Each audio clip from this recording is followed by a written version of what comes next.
Amigos de Séptimo Cantón, nos encontramos con un gran abogado. ¿Me da su nombre completo, su edad y también en qué universidades estuvo usted cursando? Perfecto.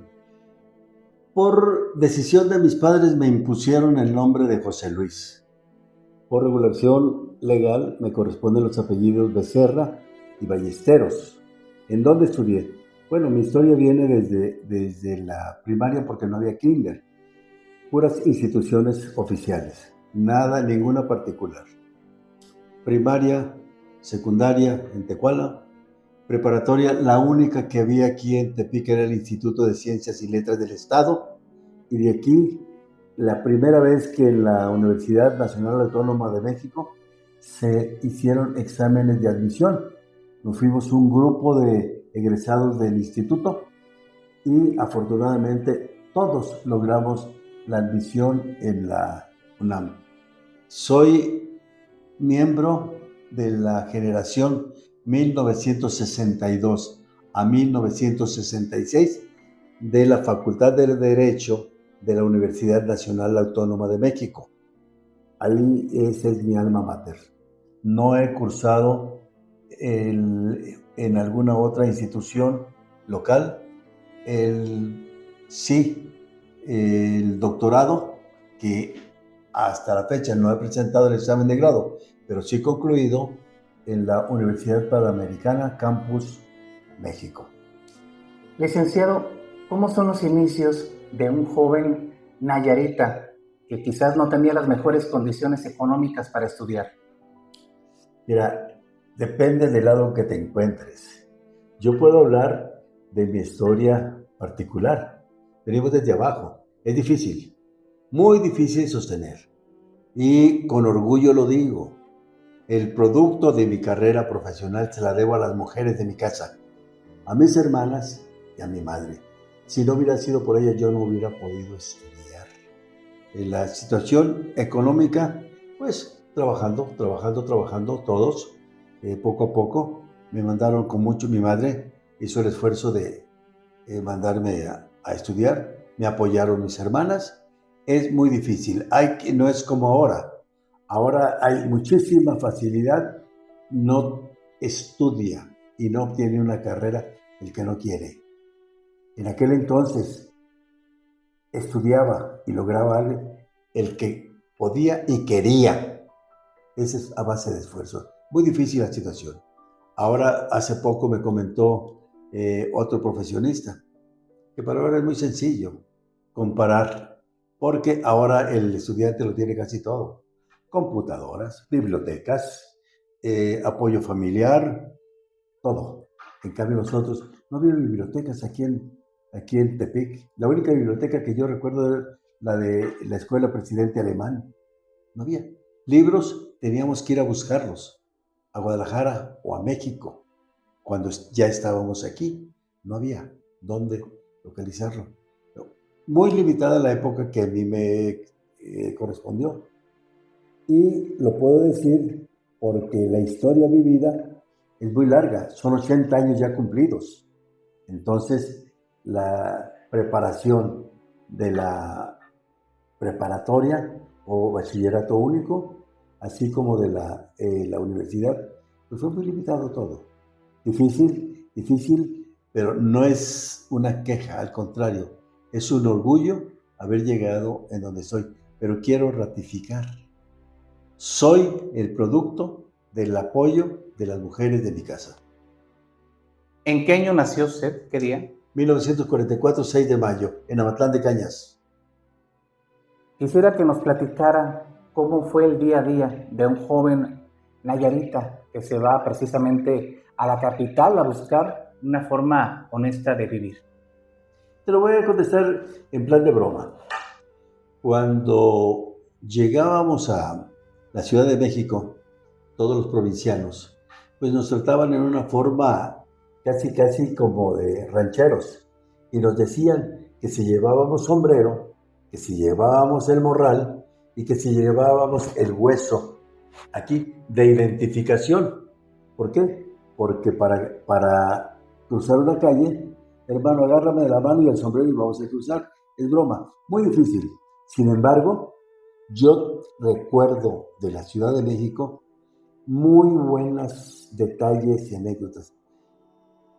Los originarios del distrito, en aquel entonces del Distrito Federal, muy amables, muy gentiles, difícil a los que llaman chilangos, que ahora los identifican con los de la Ciudad de México, que no es así. Chilangos éramos los arribistas, los que llegábamos. Esos sí éramos egoístas, en contra de los que llegaban. Sin embargo, los defeños de aquel entonces brindaban la oportunidad, nos tendían las manos, nos ayudaban. Y precisamente esa ayuda y apoyo de compañeros o de familiares, de conocidos de la Ciudad de México, también pude subsistir, sobre todo el primer año, que me quedé sin trabajo, sin apoyo, sin nada, viviendo en el Pentatlón Deportivo Militar Universitario de Serapio Rendón 12, gracias al apoyo de un amigo que ahí estaba, durmiendo junto con él, comiendo parte del rancho que daban, o durmiendo en las colchonetas del gimnasio. Es muy difícil, pero siendo unos jóvenes no lo siente, lo vive y lo disfruta. Y solamente ya de viejo son los buenos recuerdos. Yo tengo muy buenos recuerdos, independientemente de las penurias, muy buenos recuerdos de todo. De Tepic, de Tecuala, de todas partes, muy buenos recuerdos. ¿Qué comían, licenciado, en esa época de estudiante?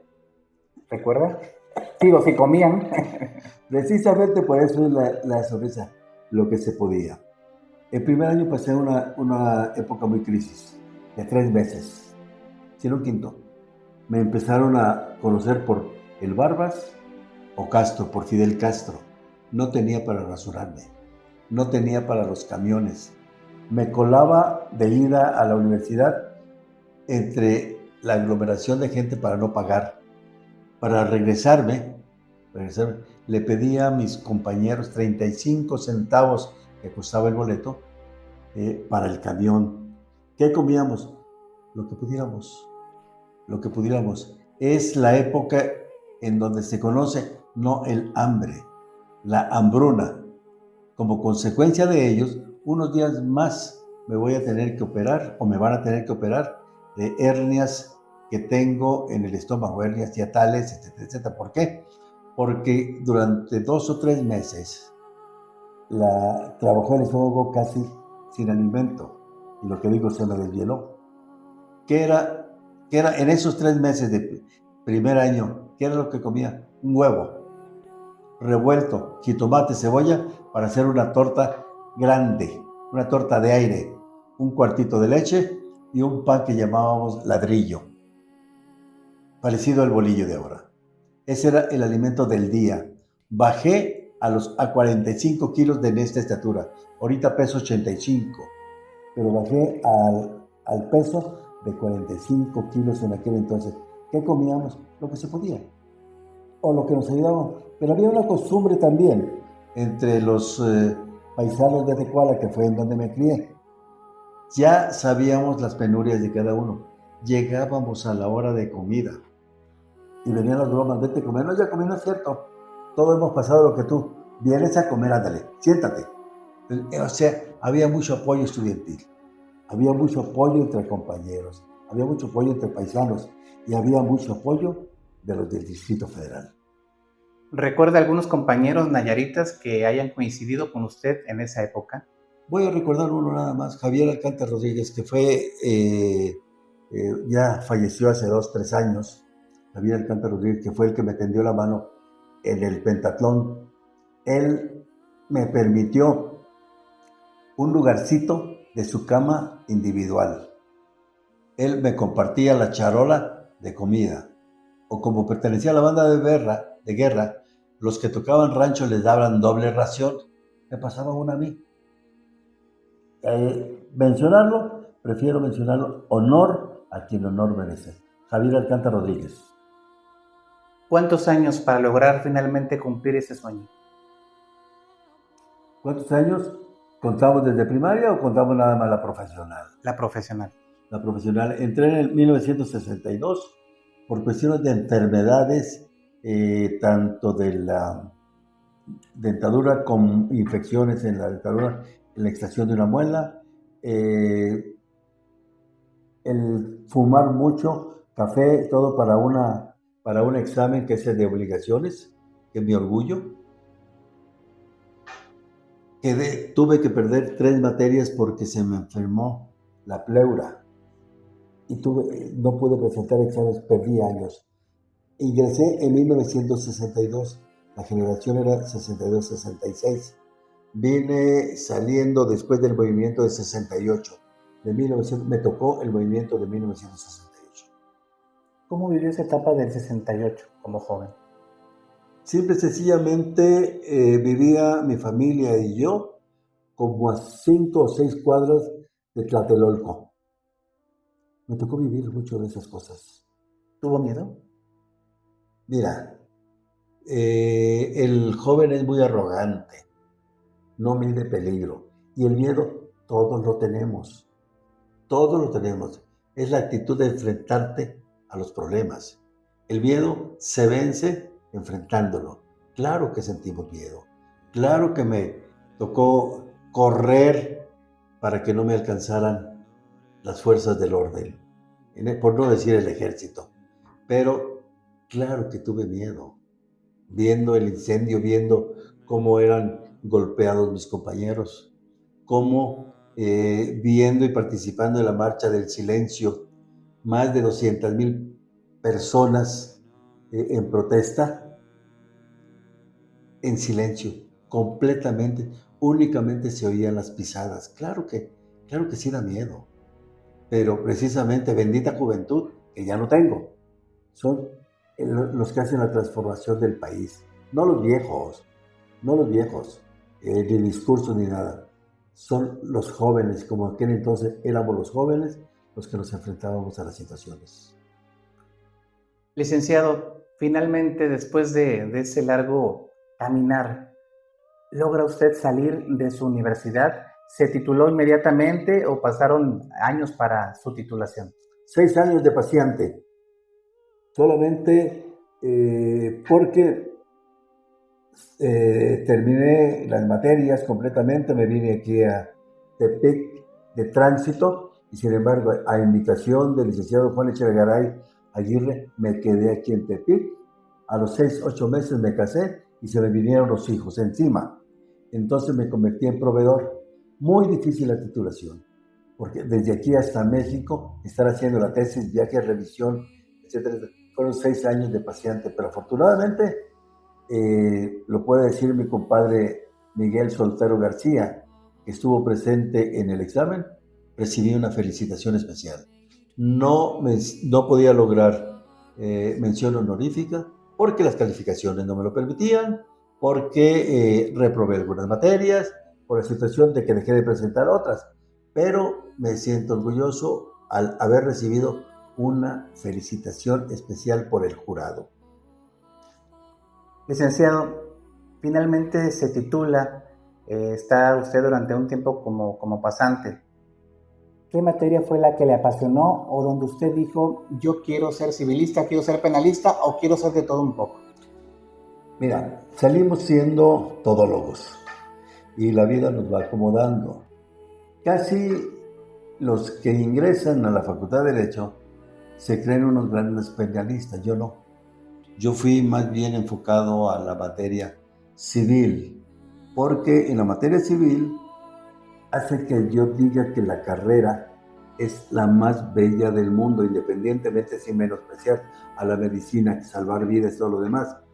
Pero la carrera de la licenciatura en Derecho, en el ejercicio de la profesión, es la lucha de una inteligencia contra otra inteligencia, en donde el primer problema que tenemos es el cliente, que difícilmente cuenta la verdad. Cuenta el cuento de la Caperucita Roja, pero siempre asumen el papel de caperucitas. Los lobos son otros. Tenemos el problema de las autoridades. Son seres humanos, errores, caprichos, cerrazón, problemas de muchas índoles. Por eso digo yo que la carrera más hermosa o más difícil, vamos diciéndola, todas son hermosas, la más difícil es la carrera de litigio. de abogado, porque es la lucha de una inteligencias contra inteligencias. ¿Y si no lees? Bueno, dice, hay un autor, Nereo Mar, que dice que el derecho es un arma, y según como te prepares a manejar esa arma, es como tienes el triunfo o el fracaso. Claro, esta carrera como todas las demás, y lo comparo con la medicina. El médico que no estudia diario se hace obsoleto. El abogado que no estudia diario queda en la obsolencia. Claro, es estudio diario, constante, permanente y razonamiento. No nada más es asimilar lo que lee uno, sino cómo lo razona. Licenciado, un joven que quiere aprender procesal civil, ¿qué tiene que empezar para crear esa estructura que le va a permitir el desempeño de su actividad profesional en ese rubro? Una de las cosas que no me gustan mucho de las entrevistas es que se practica un deporte que yo fui muy malo, el yo-yo. En las entrevistas es platicar lo que uno considera sus triunfos, de lo que se siente orgulloso, ¿sí? Por eso, pero a mí en lo personal, nadie me cree que solo me enseñé a nadar, que solo me enseñé a andar en bicicleta, que solo me enseñé a conducir vehículos, que solito me enseñé a litigar, inventando juicios. Afortunadamente, tuve maravillosos maestros en la UNAM. Uno de ellos fue en práctica profesional. Nos ponían a inventar juicios, hacerlo de juez, secretario, actor, demandado, de todos. Pero yo me dediqué a comprar los libros que se llaman manuales. De ahí extraía, inventaba, en fin. Y de recién llegado aquí a Tepic, ya con 4 años de práctica, más de 4 años de práctica en el litigio de la Ciudad de México, el licenciado Chegaray se quedó con el despacho del licenciado Gonzalo Macías Carlos, una eminencia reconocida aquí en el estado. ¿Por qué? Porque él se fue de magistrado. Estuvimos en su despacho. ¿Qué fue lo que hice? Me leí todos los expedientes, todos sus archivos, y también allí aprendí. Pero solo. Mi director fui yo. A nadie le debo la dirección. A nadie le debo que me haya dicho, hazle así o hazle así. Es más, en el ejercicio de mi vida profesional, no recuerdo haber consultado con alguien cómo hacerle en un asunto. ¿Por qué? El estudio te da todas las soluciones. Todo está en los libros, en las experiencias, en las vivencias y como razones. Licenciado, ¿cuál ha sido de los casos que más satisfacción le han dado por la dificultad? Aunque no diga obviamente nombres, pero sí a lo mejor algún caso que se le venga a la mente. Irónicamente, llegó el momento en donde fui abogado de muchísimas empresas. Eso dio lugar a que los dueños de esas empresas eran consejeros de un banco, de Banco Mexicano. Banco Mexicano tenía problemas de recuperación. Me invitan y empiezo a trabajar como abogado interno, gerente jurídico de toda la zona Nayarit, ¿sí? Irónicamente, por eso lo digo, aprendí lo que es un banco por dentro, cómo se maneja y cómo se arreglan las cosas. Después, la nacionalización de la banca, la privatización de la banca, cambio de equipos. Entonces me tocó después estar frente a los bancos. Primero fui abogado de bancos y después fui abogado de deudores de la banca. Ahí están la mayor parte de mis triunfos. Casi todos los asuntos los gané. Y no significa ganarlos al 100%, sino la reducción. Y hubo asuntos, uno de ellos, que me voy a reservar el nombre, en donde la condena al banco fue regresar a mi cliente todo lo que había abonado y que pagara los honorarios, que no los cobramos, pero ese cliente tiene su casa sin pagarla y la orden de que le regresaran el dinero que no la hicimos efectiva. ¿Qué más puedo decir de eso? Otros asuntos. En un asunto que ahí sí me reservo el nombre, a un cliente, pariente muy lejano, que le cobraban más de 2 millones de pesos, vino pagando 70,000 pesos de capital y 7,000 pesos de intereses. Que por cierto, tuve que demandarle para que me pagara mis honorarios. Eso es la tónica aquí en la plaza. Ahorita acaba de tomar pues un tema a lo mejor de humor, pero no lo es tanto porque nos decía un connotado abogado también, que fue magistrado, luego notario público, Jesús Toriz, que el peor enemigo de un abogado a veces es el propio cliente. Así es, lo acabo de decir yo.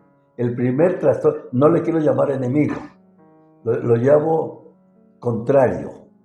El primer trastorno, el primer enemigo es el cliente, porque no nos dice la verdad, nos dice su verdad acomodada a su conveniencia, y son las sorpresas que nos encontramos después. Y hice extensivo, no solamente eso, el problema que estamos pasando ahorita en los juzgados. Hay mucho personal joven, que no ha madurado. Lo pusieron en la trinchera sin haber madurado. Y esos trastornos tenemos constantemente. Falta volver otra vez a los cursos en la época de un presidente del Tribunal Superior de Justicia. También por respeto no digo su nombre porque van a decir que, bueno, ¿por qué no? Pedro Antonio pugnó mucho porque la preparación del personal. Ahora, pues, sabemos que hay, pero no igual. Entonces, casi recién salidos, sin ninguna práctica, los ponen a secretarios y luego jueces. Y ahí no dudamos de su inteligencia, no dudamos de su capacidad, pero sí de la preparación. La experiencia, como en cualquier carrera, como en cualquier actividad, si no adquieres experiencia primero, es difícil desempeñar un cargo. Tengo un hijo que fue funcionario. Yo le dije cuando salió, no me toman ningún trabajo fuera si no litigas primero 4 años. Y los resultados están, estoy muy orgulloso de él. Me voy a referir a 4 que tengo yo, muy orgulloso. Tengo un hijo que es ingeniero en electrónica, pero también es abogado, está integrado en este despacho. Tengo una hija que es psicóloga, con maestrías, cursos intensivos, cursos especiales, psicóloga. Tengo otra hija que es médico. Su principal enfoque es nutrición y bariatría. Creo, no sé ahora, pero llegó el momento en que fue la más conocida en el estado. Tengo otro hijo, que es el que está encargado de la dirección de mi despacho, pasó a la juventud, que fue funcionario público en la época del gobernador Roberto Sandoval, llegó hasta la subsecretaría general de gobierno. Estoy muy orgulloso de él, una persona muy, no solamente inteligente, muy estudioso. Lee, muchísimo lee. Constantemente está leyendo, y no nada más de derecho, de todos los órdenes. Estoy orgulloso de mis hijos. Creo, me siento satisfecho, completo, porque los hijos no son nuestros. Es una responsabilidad que nos dan. Yo creo que cumplí mi responsabilidad. Si usted tuviera la posibilidad de hablar de frente, no sé si sea creyente, con alguna deidad, y platicara de frente con ella, y le expresara sus puntos de vista acerca de lo que ha sido su existencia, ¿qué le diría? Lo digo diario. Gracias. Por tradición, soy católico. Por tradición, creo en Cristo, creo en nuestro Señor Padre. Pero ya en el mundo terrenal, que no es a base de la leyenda, de la tradición que nos dicen, porque la religión no es lo que dijo Dios. La religión es lo que los hombres dicen que dijo Dios. Pero el Dios que yo creo, pues creo que nada más habló con nuestro padre Abraham. No sé con quién más haya hablado. Entonces no tenemos comunicación directa con Dios, lo tenemos mental. Y diario doy las gracias. Llámese Dios, llámese Abba, llámese caos, llámese leyes del universo, llámese el orden universal, quien sea. Yo creo en una entidad superior, el nombre que se le dé. Hay distintas manifestaciones, respeto las demás religiones, inclusive dentro de la religión que yo participo, profeso, hay ya competencias. Los cristianos, los hijos de no sé quién, los hijos de no sé cuál, y los católicos. Yo pertenezco, me creo católico, pero respeto a los demás. Independientemente, la religión que me hubieran dado mis padres o que yo hubiera adoptado voluntariamente, siempre creería en un ser superior. ¿Qué platico con él? Que le digo, gracias. Y cada día le digo, gracias por un día más. Yo creí que iba a llegar cuando mucho a los 62 años de edad. Ya cumplí 80 y todavía sigo funcionando como carcachita, pero la mente me funciona perfectamente. Entonces, ¿qué le digo a mi Dios? Gracias, gracias Dios mío. Licenciado, si en este momento usted ya no estuviera físicamente y quizás un hijo de usted tuviera algún problema emocional, patrimonial o de qué tipo usted, ¿qué le diría? Que no se rinda, que no se rinda. Siempre hay oportunidades, siempre tenemos oportunidades y tenemos opciones. Por eso me gusta la religión católica. Diosito no nos da, no es cierto. Diosito no se ocupa de nosotros. Diosito tiene muchas cosas de que ocuparse, pero nos da el libre criterio, opciones. Ante cualquier situación hay opciones. Nosotros elegimos nuestro destino, para bien o para mal. Yo lo que les diría, no se rindan, no se rindan. Adelante, siempre adelante, porque al final encontramos una solución a cualquier problema. Y no me refiero a la muerte, porque con la muerte nos casamos desde que nacemos. Ahí sí, cuando se nos llega la hora, nos vamos y no hay remedio. Licenciado, ¿algo más que guste agregar que no le pregunté? Lo que dije al principio, que no me gustan las entrevistas personales porque es jugar al yo-yo. Yo esto, yo esto, yo para acá, yo para allá. Y yo creo que más bien, como en los gobiernos, al paso del tiempo debe juzgárseles lo que hemos hecho, bien o mal. Al gobierno en turno no se le puede juzgar. Al paso de varios periodos se sabe si fue bueno o fue malo. Hemos tenido gobernadores que nos criticaban en su momento, pero fueron gobernadores maravillosos porque nos dejaron algo.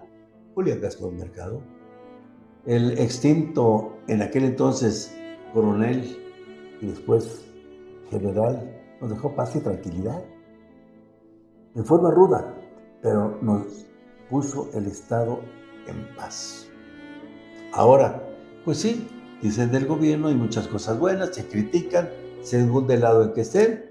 Si soy beneficiado, qué buen gobierno. Si me pisaron los callos, qué mal gobierno. No lo sabemos. El tiempo lo dirá. Licenciado, nuevamente su nombre completo, año de nacimiento, por favor. José Luis Becerra Ballesteros, año de nacimiento 1944, antes de la mitad del siglo pasado. Egresado como abogado, ¿de dónde? Facultad de Derecho de la Universidad Nacional Autónoma de México, generación 1962-1966.